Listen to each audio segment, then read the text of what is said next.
Lastly, this comes from Owen in Milwaukee.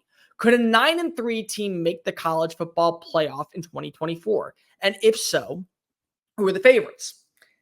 If a 9-3 team makes the college football playoff, it's going to come from one of two conferences. You're not going to get it from the ACC. You're not going to get it from the Group of 5 school unless literally every single Group of 5 team is 9-3. And you're not going to get it from the Big 12. So it's going to come from the SEC and it's going to come from the Big 10.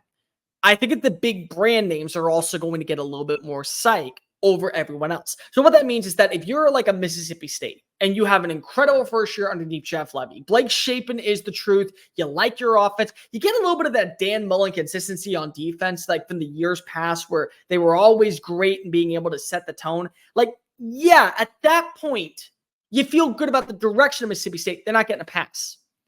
Alabama might get the pass. And there's a shot where they do go 9-3, but yet still, because of what they have and their background and the regencies and what is kind of recency bias, they would get in. I think the same thing about Michigan. Michigan, we are not talking enough about them this year because we just talk about what happened last season when they lost everybody. Yeah, they lose Jim Harbaugh. Yeah, they lose JJ McCarthy. Yes, they lose Blake Corum. Yes, they lose a lot of defensive players. You do realize that this is still almost the exact same staff. Like Sharon Moore came in, took over for 3 games, won 3 prominent games that you did not expect to happen for an interim coach. And yet here they are with the same staff. Literally, there was no turnaround. Yeah, you added in a few new pieces because Jesse Minter left and Harbaugh left, so you had to go ahead and promote an offensive line coach, and you bring in Wink Martindale. But it's still the same system. It's still the same aura. This is still the same team in terms of what is the identity of Michigan. And their games are going to be close. Texas in week 2. That's going to be a close call. You also have Ohio State. So you know that right now this could be potentially a 9-3 team if Alex Orji doesn't live up to the standard. They don't get that number 1 wide receiver. Though they did do a really good job in this last wave of the transfer portal. Like, did you see what they did recently? They were portaling like a legit team that knows they're not going to drop off. But if they were 9-3, maybe you would give them the benefit of the doubt. The same thing goes for Oregon. The same thing goes for Ohio State, even though I don't think Ohio State at 9-3 would get in simply because of what the expectations were. Same thing for Georgia. Like the 9-3 teams, the way that I would compare it, who did they lose to? How did they lose those games?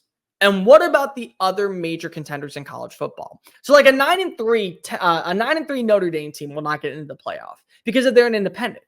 But what would you say if it was a 9-3 Tennessee and it was a 10-2 Florida State? Well, maybe you would give Florida State the nod because last season they went undefeated. They held their own against everybody. They did their job. And yet still, Boo Corrigan said they weren't going to be bent over a barrel, and they absolutely were. Well, maybe now you feel like, no, you have to put them in because if they have a better record than what the team is in the SEC. They held their own against other opponents. And the games that they lost, maybe they only lost by 1 possession. And maybe Tennessee got blown out by NC State by 20 points in week 2. Or maybe they lost by 25 points in Norman with Josh Heupel returning. And that's the difference in this. So I do think that what's going to happen is you're going to see at least one 9-3 team flirt with the opportunity to be in the playoff. And it will come from the SEC and it will come from the Big Ten.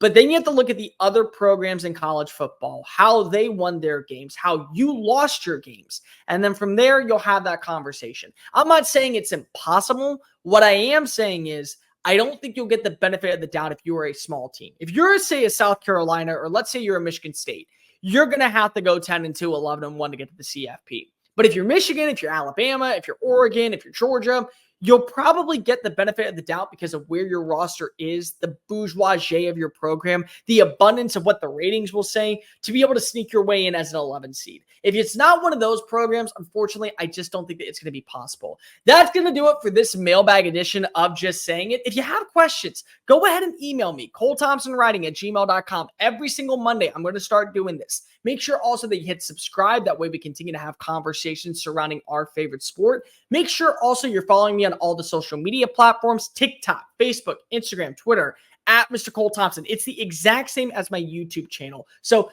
go ahead and hit subscribe here, hit follow over there. Make sure that also you're keeping up with everything that we're doing because we're talking college football leading up to week 1. So tell friends, family, mortal enemies, best of bros, really anybody that just enjoys sports conversation in general. Love doing this type of content. And until next time, folks, I am Cole Thompson. Later.